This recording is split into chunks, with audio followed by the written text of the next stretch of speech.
घटनाएं होती है साहब, घटनाएं नहीं दुर्घटनाएं होती है कवियों के साथ। आपके यहाँ पे महिलाएं करवा चतुर्थी का व्रत करती होगी, अपना तो थोबड़ा ही ढंग का नहीं है? मेरी धर्म पत्नी ने भी व्रत किया, तैयार होके मेरे पास आ गई, कहने लगी प्राणनाथ में कैसी लग रही हूँ? मैंने कहा बहुत सॉलिड। बोली आप तैयार हो जाओ। मैंने कहा क्या करेगी? बोले पूजन। मित्रों, मैंने जीन्स के पेंट पे लाल रंग का एक टी शर्ट फंसाया और दौड़ के सीधे अपनी धर्म पत्नी के पास में आया और आकर के वही प्रश्न मैंने उससे फरमाया। मैंने कहा बता मैं कैसा लग रहा हूँ? बोली बताऊं? मैंने कहा हाँ बता। बोली बताऊं? मैंने कहा हाँ बता। बोली पहले खिड़की लगाओ। अपन टेंशन में 70 की स्पीड में दौड़ के गए जरा और खिड़की की दो ही छिटक नहीं लगाई और दौड़ के फिर अपनी धर्म पत्नी के पास में आया ने फिर वही प्रश्न फरमाया। मैंने कहा बता मैं कैसा लग रहा हूँ? बोली बताऊं? मैंने कहा हाँ बता। बोली पहले दरवाजा लगाओ। अपन टेंशन में अब की बार 80 की स्पीड में गया। मैंने कहा हाँ बता। बोली बताऊं? मैंने कहा हाँ बता।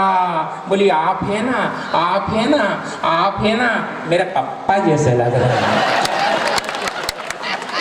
ये पीड़ा है साहब, कवियों के साथ घटनाएं नहीं दुर्घटनाएं होती है, लेकिन लंबी टीम है, मेरे को लगभग 35 मिनट हो गए हैं, लेकिन मैं चाहता हूं कि मैं अपने जीवन की एक सर्वश्रेष्ठ कविता यहाँ पर पढ़ के जाऊं। 3 मिनट की कविता साहब, माँ के ऊपर बहुत अच्छा मुक्तक मेरे भाई, बड़े भाई रविंद्र ने पढ़ा था। मैं एक कविता के लिए 3 मिनट आपसे चाहता हूँ और आपसे ये चाहता हूँ कि आप ताली बजाकर मुझे एक बार आदेशित करें। आप सुनिए पहली बार। मेरा एक मित्र है साहब, इस सदन में वे लोग जो अपने साहब, मेरी इस कविता से मात्र 3 मिनट के अंदर आप अपनी माँ को अपने नजदीक पाएंगे। मेरा एक मित्र है, 6 महीने पहले उसकी माँ का स्वर्गवास हो जाता है।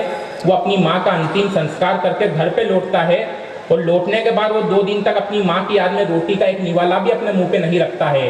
घर में जो रिश्तेदार होते हैं वो उससे कहते हैं कि बेटा कुछ खा ले, मगर वो कुछ भी नहीं खाता है।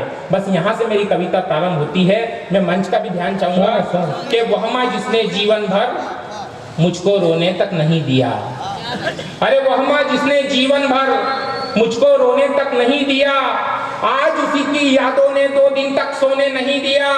अरे जो बचपन में मुझे सुलाती, मैं उसे सुलाकर आया हूँ और लगता जैसे माँ के संग में खुद को जलाकर आया हूँ। क्या बात। लगता जैसे माँ के संग मैं खुद को जलाकर आया हूँ। साहब, अगली पंक्ति पर जब आपके हृदय तक पहुंचे कोई बात, तो आपकी तालियों का आशीर्वाद मुझे पीछे बैठे लोगों का भी मिलना चाहिए कि लगता जैसे माँ के संग मैं खुद को जलाकर आया हूँ कि उपस्थिति दर्शाने वाले घर में रिश्तेदार थे सब।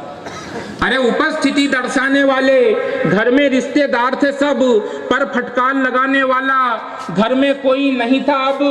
2 दिन बीते, सारे बोले कुछ तो पेट में डालो तुम। माँ बोली सपने में आकर बेटा खाना खा लो तुम। सपने में पाके माँ का दर्शन मैं दौड़ा तब किचन में, फौरन हाथ लगाया मैंने रोटी के डब्बे के बर्तन में। अरे डब्बा खोला, उस डब्बे में मुझको माँ का प्यार मिला। जीवन भर फिर भूख ना लगे ऐसा ही का हार मिला। अरे घी में लथपथ पतली पतली एकदम छोटी छोटी थी। अरे उस डब्बे में माँ के हाथ की बनी हुई 2 रोटी थी।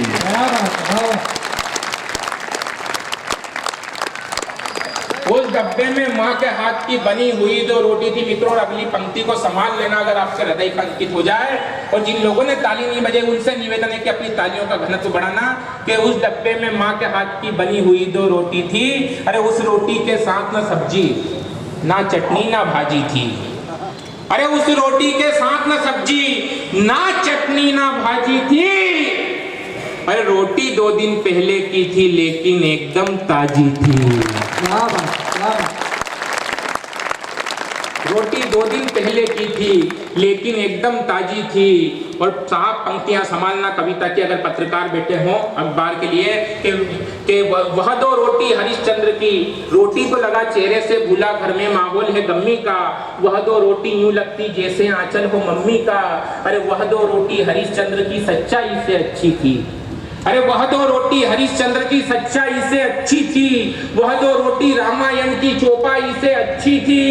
अरे वह 2 रोटी जीवन के हर शुभ संयोग से अच्छी अच्छी थी, अरे वह दो रोटी सांवरिया के 56 भोग से अच्छी थी। वह दो रोटी सांवरिया के 56 भोग से अच्छी थी। और मित्रों, कविता अपना अंतिम पड़ाव पर है। अगर मैं आपके हृदय तक पहुंचाऊं तो आधा मिनट ताली बजाकर मुझे विदाई देना कि वह दो रोटी जीवन के हर शुभ संयोग से अच्छी थी, वह दो रोटी सांवरिया के 56 भोग से अच्छी थी। रोटी खाकर कुछ खाने की इच्छा मन में जगी नहीं, कसम है मित्रों माँ की मुझको भूख आज तक लगी नहीं। वर्ष कई व्यतीत हो गए इस घटना के बाद में, जाने कितने लम्हे गुजरे उन दो रोटी की याद में। अरे माता मुझको भूख लगी, मैं नींद में बोला करता हूँ, आज भी रोटी के डब्बे का ढक्कन खोला करता हूँ। भूख देखकर शायद मेरी उस माँ का कलेजा हिल जाए और फिर से किसी दिन डब्बे में माँ की दो रोटी मिल जाए।